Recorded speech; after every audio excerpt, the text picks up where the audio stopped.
I'm Tristan, and this is lesson 2 from Sunday of Belta Blues in March 2022. And I was talking about freeing up your feet so that you've got more room to improvise footwork. We started off by scatting rhythms with clapping to a song, and so joining in with the song with different rhythms, and especially practicing that with the pulse from side to side, because that will help us later. And then we started putting that into our feet. So I talked about a couple of techniques for hitting rhythms with your feet. A step, which we've all seen, a tap, which we've all seen, using a rotation to do a kind of step, step, step, step with your toe or heel, and then a kind of kick or a kick. And I regretted putting the last one in because we definitely want to avoid looking like up and show dancey kind of thing. We still want to keep our blues aesthetic down into the ground while we're doing this. And then we started moving to doing it in our feet. Initially, we clapped out the rhythm that we were dancing.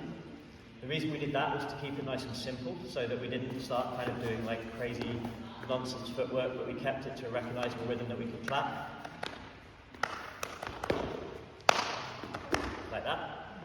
And then we abandoned the hands and everyone had a much nicer time. But we kept that like defined rhythm that we could clap if we wanted to kind of thing. We started playing with this more and more. We had a big solo jam.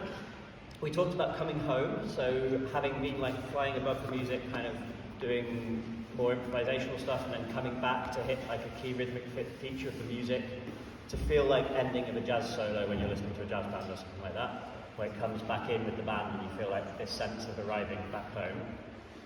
Then we put it into partnership, and we practiced having this left-right movement stay consistent while we jammed about with our feet, even if that meant crossing, so that we weren't kind of stuck here for ages and our partner wants to go that way as part of our dance.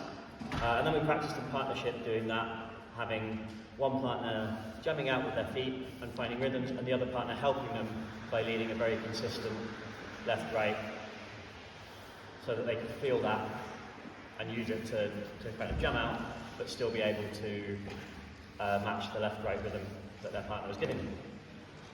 And that was that. Thank you.